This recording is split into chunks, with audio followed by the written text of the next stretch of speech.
Hi everyone, I'm here with Mahana Clutha. She's a data scientist at Ocado Technology. Mahana, could you tell us about your job?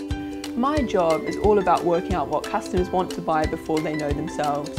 I use computer programs to work out things like how much milk a customer needs for their tea, or whether they would like to try our new strawberry cheesecake. The computer can even try and work out if a customer could be running out of toilet paper. Every customer is different, and I try to work out these sorts of things for every one of them, using lots of different methods and computer solutions. What's next in the Coding for Life app?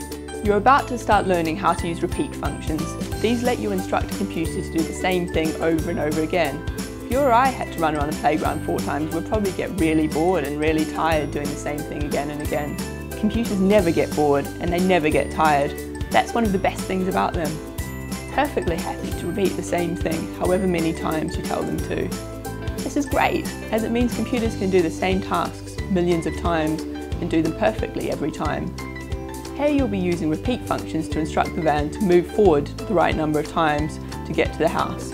Instead of having to instruct it to move forward 3 separate times, you can use a repeat function by putting the move forwards in the do section and telling the van to repeat that action 3 times.